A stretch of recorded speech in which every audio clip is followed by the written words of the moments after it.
Hey everyone, thanks for tuning in. Today we have another author interview. We are speaking with Mr. Ryan Kirk. Ryan is an author and entrepreneur based out of Minnesota and is the author of several series, including the well-loved Nightblade series.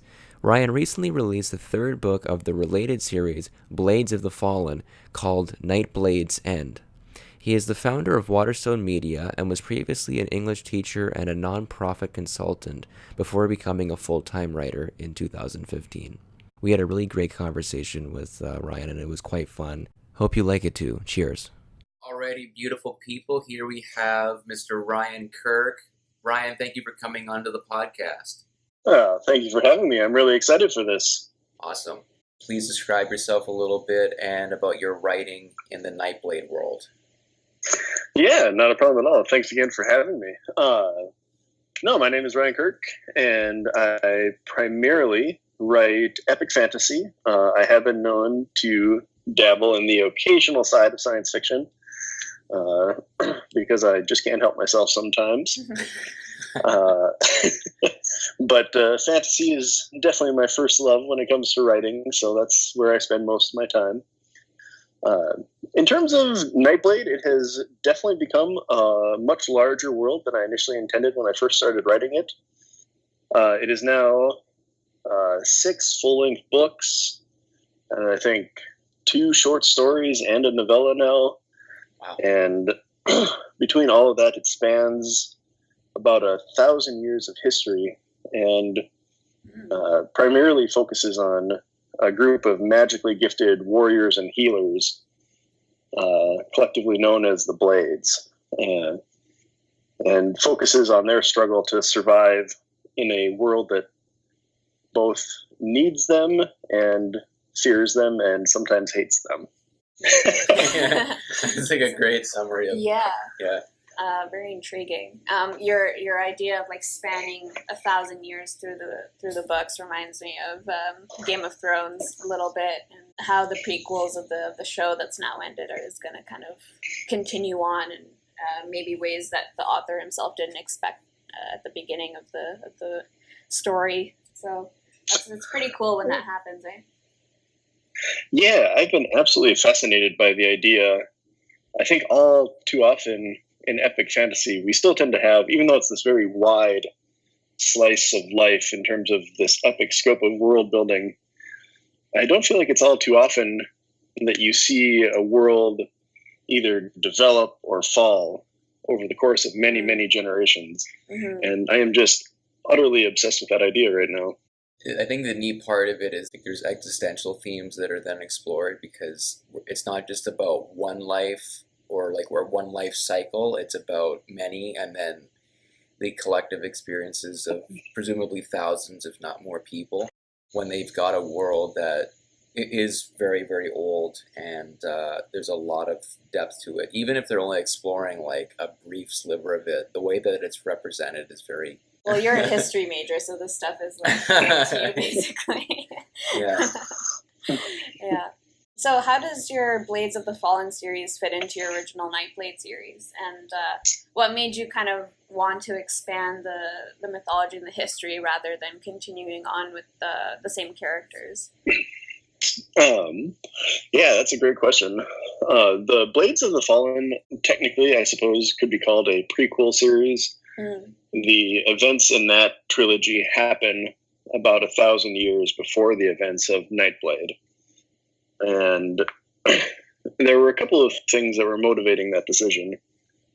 The first was, I think that there's a real danger when you are writing, and especially when you're making your living off of writing, and that is to keep a good thing going long after it has overstayed its welcome. Yeah. And it's a terrible and horrible temptation. But when I initially set out to write Nightblade, I had always intended for it to be a trilogy, and when I finished up the third book, I felt like I had concluded all of the characters' arcs. I had told the story that I meant to tell, and I wanted to leave on a high note. And so I finished the trilogy, and then I put it aside, and I told everyone I wasn't going to do any more of those characters, much to the dismay of people who emailed me and told me so. But I felt like I was very interested in the world, and throughout the telling of the original story, the original story is essentially the story of reunification of three kingdoms. And they always reference that it was the blades that caused the fall 1,000 years ago. And I just thought that story was a very interesting story to tell. Mm-hmm. And so between both wanting to kind of stick to my word and keep the character arcs all wrapped up, and really wanting to explore this question of the actual collapse of an empire, it was just too juicy for me not to go back and do some more work in the world. Yeah. Yeah. So definitely kind of a fun compromise there. So you've got it's a new roster of characters, but you've got the same world to go off of, which I think is a neat point, because when you have a really good world, you can presume, and that's thousands of years of history, you can really start from anywhere and any place if you want, and then just kind of go from there. Yeah. And we see that quite a lot, especially in fantasy. Yeah. And it's a nice little thing for your fans as well, because you promised them no more characters of these characters from Nightblade, but surprise, Yeah, here are some ancestors or whoever it is, in the previous eras, which is Yeah, and I feel like it works out so well in, I think, both sci-fi and fantasy. This is actually true of, but where the world is such a character in and of itself that readers are much more willing to go along with you on a journey, even if it doesn't actually have the protagonist that they are used to. Right. Yeah, I like that concept of the world or the environment itself being a character. Especially, like, Morgan and I are writers as well, and I love writing the lore and the backstory of the settings and the cultures behind the story, and much sometimes to the detriment of the plot sometimes, but and actually getting a story written out. But I mean, it's good fodder, right, for future sort of projects and things like that. So you never know what'll come out of that. Ryan, what was the inspiration behind writing a Japanese-style fantasy? And did you do a lot of research, or did you have a few kind of guiding facts about that culture that helped you create the fantasy world? And like for you, how much of creating this kind of world is based on the cultural realism and versus imagination, would you say? Yeah, I would say first big one is that the world of the Three Kingdoms is very much a product of my imagination. It was, in large part, I am an avid traveler, and one of my favorite places to travel to is to Japan. I've been there twice now, and both times have really fallen in love with the country. And so when I was sitting down to write, I was just inspired by the geography and the friends that I made while I was there. And I really like the idea of having this completely imaginary setting being inspired by the travels and the places that I had been. And yes, research is my nemesis, so I avoided it at all costs. So I guess it's kind of like more on the ground research, and it's more holistic and not necessarily like looking up Wikipedia pages and finding sources and things like that. Like he bought a copy of Japan for Dummies, or Japanese History for Dummies. Yeah. Yeah, I think I love the idea of just being inspired by just the vast richness of the world. I am continually amazed by how cool so many places in the world are, and being able to pull some of that inspiration into my make-believe worlds is, I think, one of the highlights of writing. Yeah. Well put. Yeah, definitely. Just kind of synthesize everything. I'm reading N.K. Jemisin's The Killing Moon right now, and I love her writing. Yeah, it's so good. And there's like an interview at the back where she's interviewing herself, and she's like all delightful because she can be a hater to herself and just like be obscenely rude. And it's a really fun sort of interview. And she talks about how people pick and choose the different cultures and exhibited in her writing. Like she based most of it on Egyptian sort of ancient history, but people have picked up like a sort of Hinduism, and there's like Carl Jung's psychology in there, and there's all sorts of stuff. And she's like, yeah, I don't know anything about Hinduism, but the fact that it's like come up in my story, that it's just, you know, inspiration comes consciously and unconsciously, I think. And I think Carl Jung would like that statement. Ironically. Yeah. No, I think one of the things that I love so much about storytelling is that it can mean, you know, one thing to the person who is creating the story and entirely another to the person who is reading it. And, you know, putting literary criticism aside, I think that's wonderful. It's being able to see both sides, and even if a reader gets something in there that I totally never intended to put in, that's absolutely fantastic if it means something to them. Yeah. Has anyone like messaged you or contacted you about something and you were like, oh my gosh, I didn't even think about that? Frequently. I'm trying to think of a specific example, but I know I've had a couple of people who have made connections between events in the book and think that they were somehow intentional or were some part of some grander design. And unfortunately, I'm ruthlessly honest, and I'm like, well, unfortunately, no, I was not that brilliant, but it sounds really good. Yeah, it's funny. Maybe you should take credit for a few of them, right? Or you can blame your subconscious. You know, oh, I think so. Yeah. That's what I was really intending all along. You know, wink. Sometimes I feel like our subconscious is like a better writer than any of us, like consciously. I'm a big believer in that for sure. Yeah. Because I first started writing when I was 11, and I wrote a full novel by the age of 12, and I look back now and I'm like, wow, I actually did that. And it wasn't, I mean, writing was all right, but like the actual plot, I'm still working with it to kind of like traditionally get it published and things like that. But yeah, it's kind of incredible when you don't even really think about something too hard and you actually just, you know, put yourself on paper and just see what happens.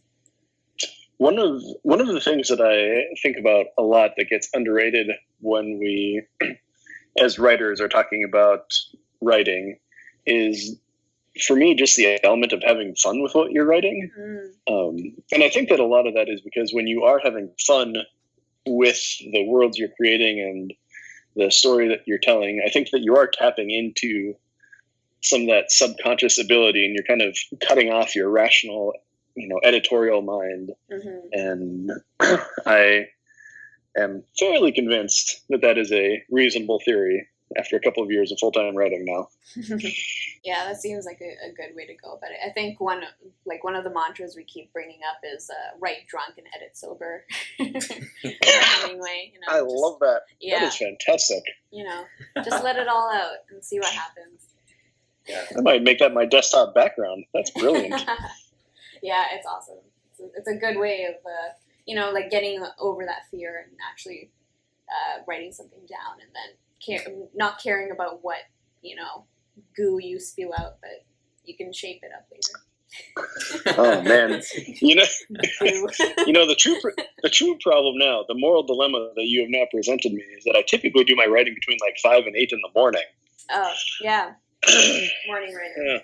Yeah, what's getting up and then... Yeah, you're like half in a dream state, so yeah, no, I'm sure that gives it an extra flavor. Yeah, that in itself alone is probably enough to replace having an alcohol like that. Yeah. Yes. Yeah. I think we talked. This is interesting because we talked, Ryan, to another author like previously who also had like a fantasy world that's loosely based on like Japanese mythology and history and stuff.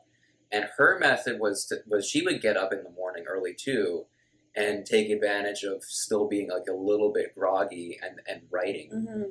And I remember that I've tried this at least once or twice. And I can definitely see why the appeal is there. Yeah. But it's just, I'm then too tired for the remainder of the day. Like, I have to then go back to sleep. Yeah. Yeah. I couldn't, like, get up at 5 and then have, like, a work day ahead of that. Yeah. It's like, no, this is it. This is it for me. So that's a good thing about being a full-time writer now, is that this is kind of what you do at a full-time basis. But do you find that you write better now that you have more time to dedicate to your craft, or are there any parts of writing part-time that you miss? Like maybe you feel like you have a harsher deadline, or whatever it is. Is it more thrilling? It's always such a. I always feel it's just such a double-edged sword. I do think that being able to write full-time has been considerably helpful. Because, it just, gives you more time to work with, which is always nice when trying to wrestle a book into submission. Yes. And so being able to have that time is absolutely fantastic.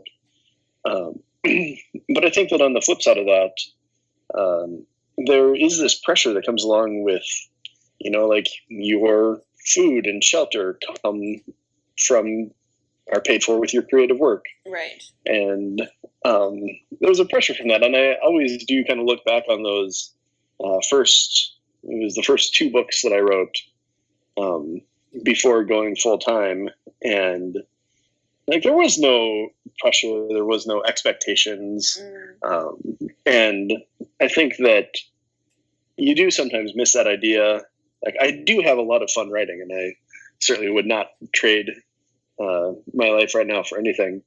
But you do always see the kind of that idea of just being able to just relax and write for fun and not have to worry about paying your bills off of it. I think that's something that maybe people, it's like the grass is greener on the other side kind of idea. Always. Yeah, it's always like that. People are constantly, desiring the next step, and then they get there and they're like, oh no, everything's not perfect yet, and I have to strive for the next thing. Yeah. Whatever it is. So. But yeah, it is interesting, right? Because you have, in a way, journeyed to the other side, so to speak. And now, but many people who will listen will probably be able to empathize with your previous status as a writer. Is there anything that you specifically miss about, like when you were still very new at writing, and is there anything that you think you would tell someone who's at that juncture now? I think there are 2 things that come immediately to mind. One of them I hear quite a bit, and the other one I hear not so much. The one that I do hear quite a bit is definitely write the story that you want to read. That was very much my guiding light, and still is to this day. I think it sounds terribly boring to write something that you wouldn't be interested in reading. Yeah. But I think a lot of times people get obsessed by what other people will expect or what other people will want from their stories. And it feels like if you are writing for yourself and you're writing for the story that you want to read, then you have at least an audience of one. And in a world of 7 billion people who are largely interconnected now, chances are you're probably not the only one who would be interested in that story. Interesting. And so I do definitely believe that, like, write the thing that, lights you up the most. And somewhat related to that is the second piece, which we've already touched on a little bit, but have fun with it. I personally dislike the idea of writing being this like suffering, grueling journey.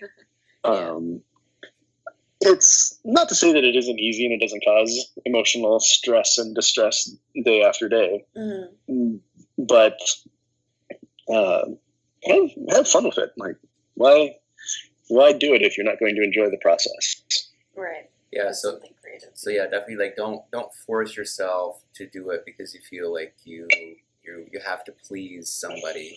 or that it has to be completed. You want to really embrace that it's yours and just kind of own it. Yeah. Yeah. I think there's a lot to be said about like the energy that you put into your writing. Like people can tell if it's very, sort of tropey, or you're trying to fit into all these boxes, or if you're, just trying to write the story that's in your head and, having fun with it, as you said. And I think people, like readers, can really pick up on that, and that's where they get the most enjoyment is it's like mutually beneficial. Like things that people put out and are good and, feel good to themselves will automatically kind of reach out and touch other people, I think. I love how in almost all of our interviews, like the Tony Robbins. I know. You just gotta believe. You have to do it. Yeah. A mentality of abundance. There's always somebody or something over. Oh my god! But it's funny because I poke fun of it, but it's so true. That, and I think for a lot of creative endeavors, that's kind of the mentality you have to have, because otherwise it's just so easy to just torture yourself with like all of the insecurities and uncertainty that surrounds that space. I'm curious, Ryan. Do you identify as an architect or a gardener kind of writer? Do you plan ahead, or do you like really embrace the philosophy of fun and just kind of grow with the story? I have played with both styles, and I like the idea of thinking of them as a spectrum. I think all too often, right, we like to think of them as your kind of binary choices. You're either one or the other. Yeah. And, at the end of the day, even somebody who is gardening or pantsing, like they are planning their story. They're just doing it when they sit down to write. Right. Yeah. Whereas somebody else is doing it far ahead of time. Generally speaking, I will say that I definitely fall on the gardening end of the spectrum. And for me it is, and this might make me a horrible epic fantasy writer, I'm not entirely sure. But I hate the idea of knowing how my story is going to end when I start writing it. Wow. That's pretty huge. Yeah. That's the first time I think someone's actually said that. Yeah. To us at least. I might have like a general idea of, I want a huge battle at the end, or I want this character to confront their demons for the final showdown. But what that actually looks like and how they get there, for me personally as a writer, if I know how to get there, then the process of writing feels very mechanical to me. Right. And I personally don't have a lot of fun with it. However, I have spoken to a fair number of writers who would say that the very idea of starting a story without knowing how it's going to end would put them into a straight up panic mode. So it is certainly an individual choice. Yeah, for sure. I think the writing process is as individual as people are. So, yeah, I do this strange thing where I garden, but then I go back and kind of put architecture on top of it. And I don't know if that's a good way of doing it, but it's kind of the way that I feel is best for me right now. So I guess that's the only sort of thing I can follow. Yeah, I don't think that's terribly uncommon, and it's especially when you're going back to read it for the second time. Yeah. Again, with that subconscious being at work, sometimes there's already a foundation there. You just didn't realize it as you were writing it. Right, exactly. So speaking of the benefits of writing and being a writer, so your books have kind of expanded into a really large audience, and just taking a look at your Goodreads, you can kind of see that there's really a lot of well-received and glowing reviews of your books, especially for the Nightblade world. They almost all have about 4 stars or higher on Goodreads with thousands of reviews. So was this something that you kind of expected while you were writing these books? And did you feel as you were writing that this world was going to be something big for audiences of epic fantasy? Absolutely not. I don't know if anybody was more surprised by it than I was. The story that I like to tell when kind of talking about some of that history is that I'd been writing for fun for a couple of years, and I just finished my first book in 2014. And it was a horrible story that will never see the light of day. I was doing it for National Novel Writing Month. Yeah. And I hit my 50K, and I was probably about 2/3 of the way through the story. I wrapped it up with another 2,000 just to say that it was done. And that was that. The next book that I wrote was Nightblade, and that one I was much happier with. I liked it a lot more. And when I was persuaded to independently publish it, my whole thought was that maybe, if I was really lucky, I would earn enough every month that maybe I could take my wife out to eat. That was legitimately my only goal. Right. And so I was completely caught by surprise as the number of readers really continued to expand and grow, and people responded to it as favorably as they did. Mm-hmm. Wow. Definitely like speaks to that saying, aim low and you won't be disappointed. Like, you know, monumental success afterwards. So. Yeah. That is a motto that I have lived by for a long time. Yeah. I love that. It works well. I guess switching gears back to sort of the Nightblade world again, and maybe diving into some existential questions as we've touched on earlier in the interview. The Nightblade world seems to be dealing with a lot of huge dramatic stakes. Young people finding their destiny, ancient undiscovered mysteries, kingdoms hanging in the balance. In one way, this seems to be like the bread and butter of epic fantasy. There has to be like huge stakes and sort of like epic in proportion, and there's tons of characters and things like that. But is this something that you think about as a fantasy writer, like having to make it epic? And what do you think the function is of epic fantasy? Is it an escape because we can see the mapping of histories and things like that, and kind of see and kind of get immersed into it? Or is it a reflection of societal problems where we can actually like see this is where people go wrong in history? Or is it something else completely to you? Yeah, I love this question so much. Awesome. I think that this is a fantastic question. I think I spent just a lot of time thinking about why it is that I love fantasy so much, and epic fantasies in particular. I try really hard not to think about making things epic when I am writing. I think that my personal problem that when I do that is if I start thinking about how can I make things bigger and grander and more epic, I really start to lose touch with the characters who I'm trying to make the heart of my story. Right. Kind of coming out of the gardening discussion, when I start a story, I really like to start really, really small, usually just with the idea of a single character or maybe two characters, and they're either bumping up against an event or a question that begins their journey. And the way that I kind of build out the epic fantasy from that is tracing the ripples of their actions wider and wider, until you have something that can effectively be called epic fantasy. Right. But in terms of what its function is, I think that one of the reasons that I love it so much is that I don't think that epic fantasy is any one single thing.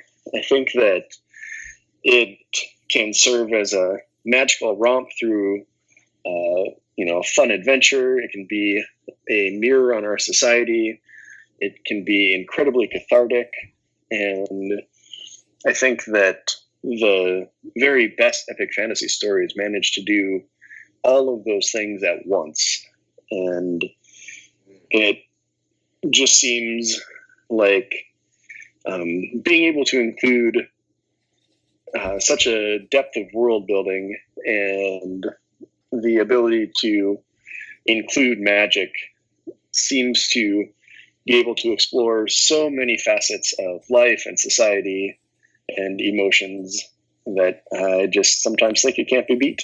Yeah, for sure. I mean, this genre is so immersive, and there's so many things you can do with it. And I think that's kind of why people like us are really interested in this genre, because there's so much that you can do with it. And I really like your answer about how it can kind of be anything and everything all at once, and the ones that are good are like that. Yeah, and because I was thinking of the ones that we really like the Game of Thrones and Lord of the Rings and the Potters, etc. And they all have all those aspects about them, if you think about it deep enough. Yeah. And that idea of starting small with a small character and kind of blossoming out, was that something that you started with early on in your writing career, or was it something that you developed over time because you were like, oh, this is the best way for me to write epic fantasy? It was something that I started doing, although not by intention.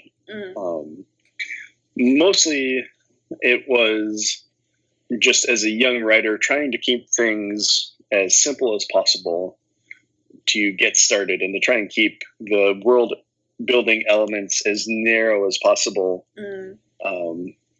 so that I could stay focused on the characters and the stories and moving them forward. And really just kind of a nervousness and fear of not being able to handle all of the threads that come with building a epic fantasy tapestry. Yes.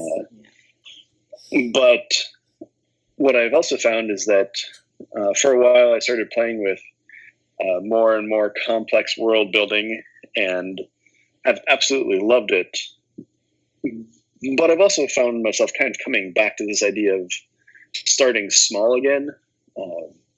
I think that world building is both really, really fun, but can also be very poisonous because it takes you away from the heart of the story, because you can get so distracted by, oh, I'm going to need flags for all of these armies, and I'm going to need the backstory of this minor noble family that's going to have a paragraph in chapter 3, and it's all super fun. I really love nerding out on it. Yeah. That's one of my big weaknesses.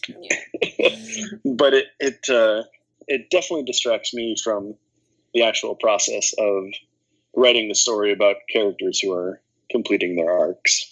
Yeah. Do you sometimes think that obviously readers come to read fantasy for the story arcs and things like that, but have you found like your fan base just being so much more interested in the world, or they come and ask you different details of things that you didn't have time to put into your books? Do you find that some readers are more interested in the world building aspect than the actual characters? Absolutely. I am literally one of those people. Yeah. I try not to do it for my own writing, because I know that I can't put every single detail on the page. It's going to look it's going to be like reading a Wikipedia article about instead of a story. Yeah. But then there's that fact where, because I'm the creator of it all, I can go, oh, well, I know what the real secrets are, and then everyone else who doesn't read it doesn't know. And you can make a Wikipedia site like 10 years later and let everyone know what those fan wiki pages. Yeah. Sorry, go ahead with your answer.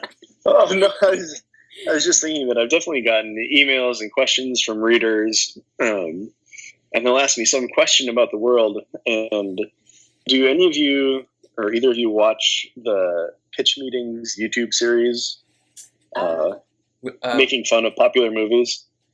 It sounds familiar. Yeah. Is it the like everything wrong kind of thing, or is it Like everything. Something a little bit similar, but essentially the gimmick is that a screenwriter is always pitching these stories to a producer, and the producer is poking holes in the story. Oh, okay. And the writer then has to defend their decisions. And all too often, I feel like I'm stuck in that skit when I will have a reader email and be like, I was just really curious, like, why does this function of the world work just like this?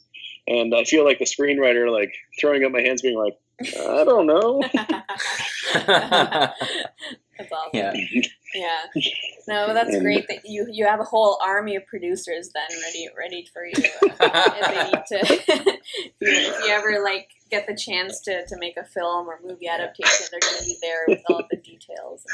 I mean, these days everybody is the director, the executive producer, and the chief reviewer as well at the same time. Mm-hmm. Yeah, for sure. This is the world we live in. Yeah. Yeah. No, I think we're. Oh, sorry. Oh no, I was just going to say, I feel like it is absolutely fascinating. I just think that, we can, just looking at the whole Game of Thrones season 8 conversation. Yeah, I was just going to.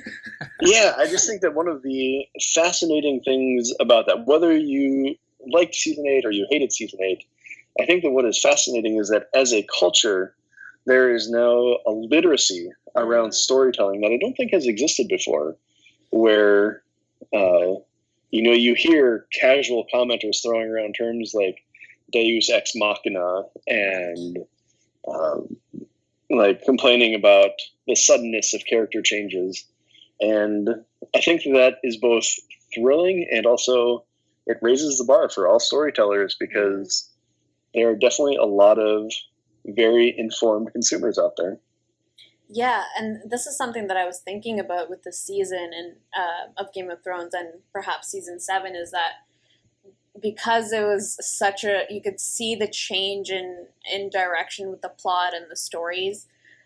It's sort of a good exercise for consumers to think about what they're watching and kind of dissect why they feel a certain way at some point and then in the later seasons feel a different way. Whether it's good or bad, it doesn't really matter. But the fact that they have those tools, as you said, Ryan, to kind of identify what went wrong, I think at least for that, I think it was a good thing in terms of the season 8 change in terms of the entire story.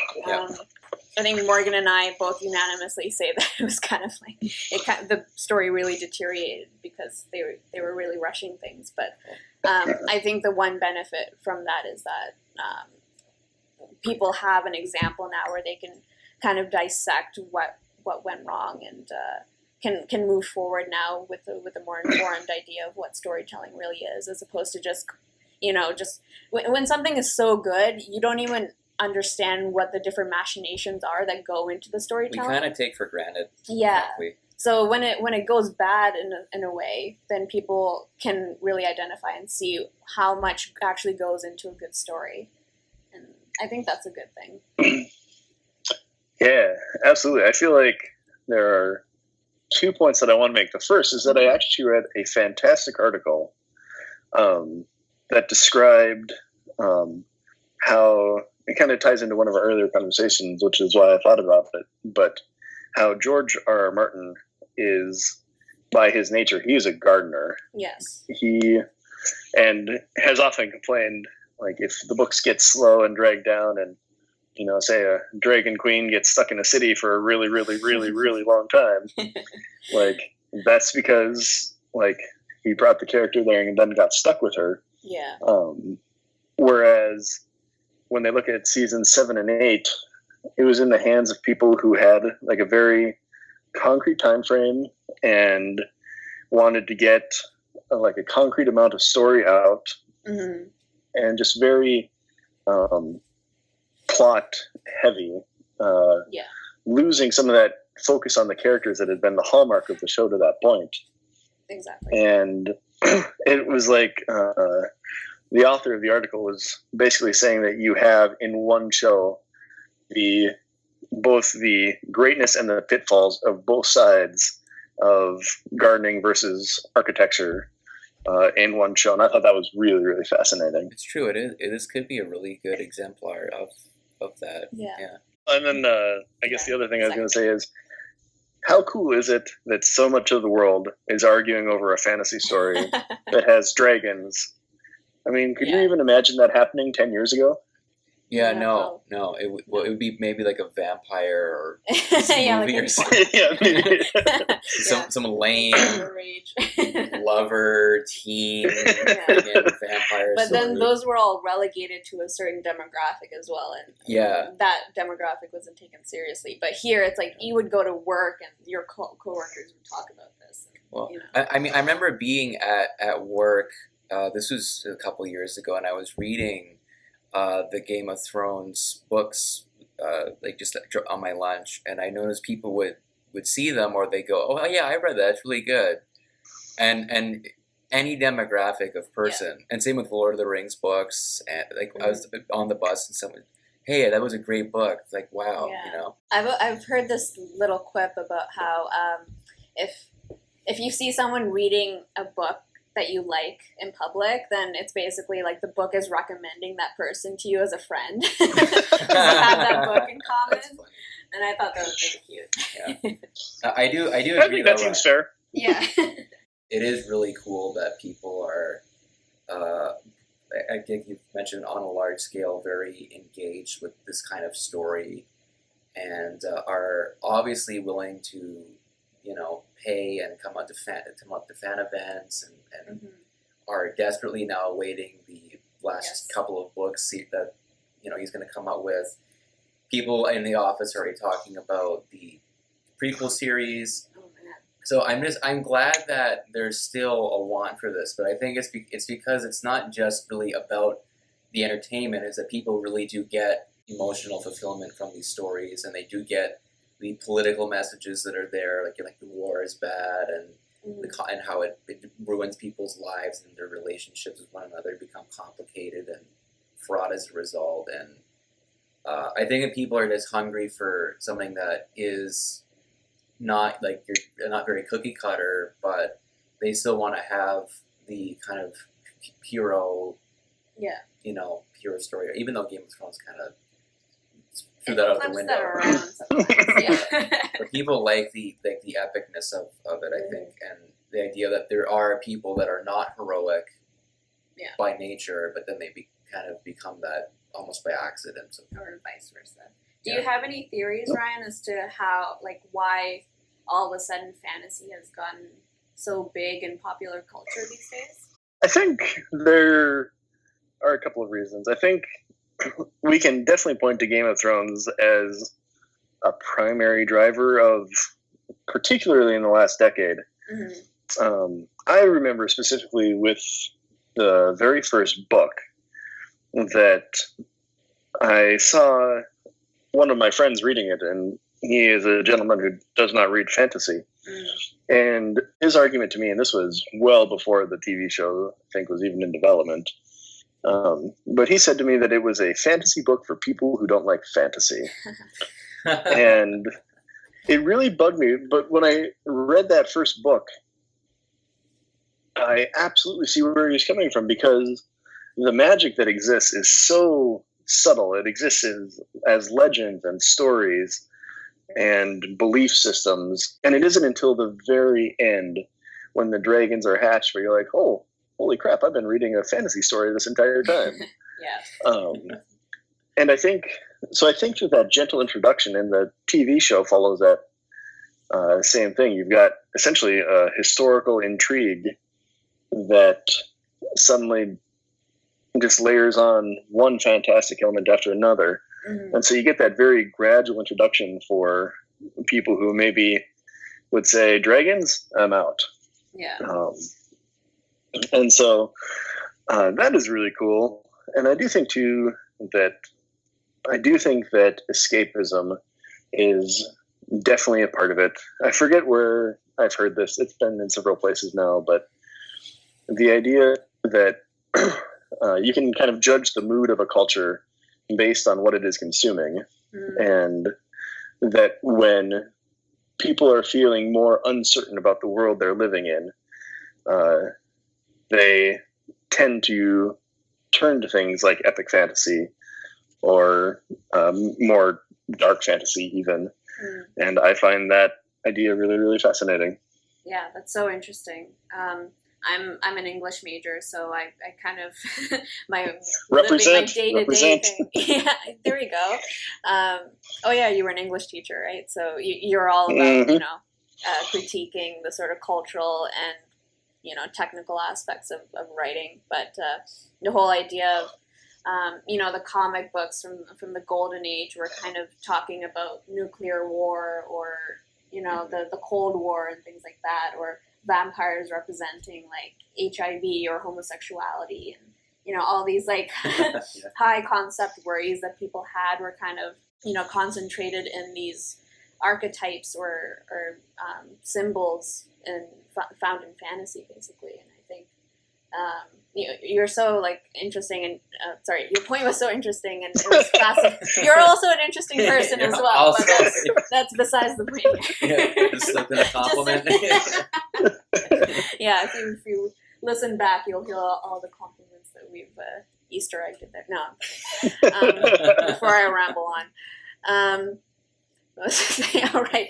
Yeah, the whole idea of the world is uncertain right now, especially with things like climate change and the political turmoil and things like that. I think people really enjoy and find perhaps not solace, but some sort of like engagement in dissecting symbols and I think it helps people deal with it, right? Yeah, I think that's mainly what it is. And I've said this before, that in fantasy worlds, it's like a simulation that you're running on a computer. It's like, okay, if we as a society decide to do this, what's going to happen? Right. And then we read and we go, oh yeah, so millions of people die, and our environment gets destroyed.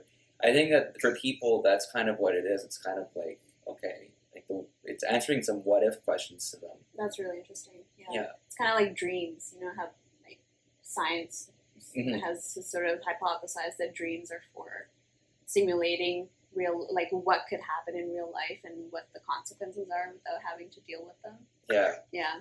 So maybe fantasy is basically dreamscapes. I like that idea. Yeah. Do you have any more projects and books in the works? And what are your plans in the future in terms of releasing new books? Yeah, I am definitely trying to keep myself busy. This past winter, I actually opened up a brand new world, and the first book has been doing pretty well. It's called Relentless Souls, and so books 2 and 3, both set in that world, are in various stages of production, with the second one being out for pre-order on Amazon, I think. Oh, awesome. Heart of Defiance. Are you completed with the Nightblade world then, or is that still... I am for the moment. I will not say that I will not return to the world at some point in time. There are, of course, still lots of stories that I think would be interesting to tell, but it will not be anytime in the immediate future. See. Okay. Well, fans can continue to hope for a return to the Nightblade world, but until then, we have the Relentless Souls world to sink their teeth into. So. Each new series or world that you build is kind of like a distraction while you're kind of going back to the Nightblade universe. And, I always wonder that myself. Yeah, I think for some of the really big authors, that's kind of the case. They go, "Hey, look at all these interviews that I'm doing about this book that I'm kind of not writing, or maybe I am." Yep. Patrick Rothfuss, George R. R. Martin. There's so many. Take like 10 years to write the next installment. Yeah. But at least you've completed the sets that you've started here, Ryan. So you're off the hook in that case. That is my goal. Awesome. All right. Well, Ryan, thank you again. It's been a fascinating conversation. You're a really humble and insightful writer. You've had a really great We used up all of our comments. I think we've used. No, that's okay. I'm already blushing, so you're good. Yeah. Is there anything that you'd like to let people know about? At the end of the day, I think just encouraging everybody to go out and read more stories, because I think that just makes the world a better place. Wow, damn. That's a lovely sentiment. That is, yeah, that's great. One of my guiding thoughts is that as humans, we understand the world through stories, and whether that be nonfiction, memoir, or the craziest, most off-the-wall fantasy novel you can imagine. Like, they help us construct, both the story that we tell ourselves about the world that we live in, and the story that we tell about ourselves. And I just think that the more stories everybody reads, the better off they'll be. Thank you very much for your time and coming on. Hey, sounds good. This has been a lot of fun, and thank you so much for the great questions and conversation. Thank you so much. And we'll keep in touch for sure, and maybe we'll spark up another conversation at some point. Cheers. If you like this episode of our podcast, you can follow us on our social media to get updates on our future episodes. On Facebook, we're at facebook.com/highfantasypodcast. On Instagram, we're at highfantasypodcast. And on Twitter, we're at podcast_fantasy. And don't forget to subscribe here on YouTube as well. Thanks.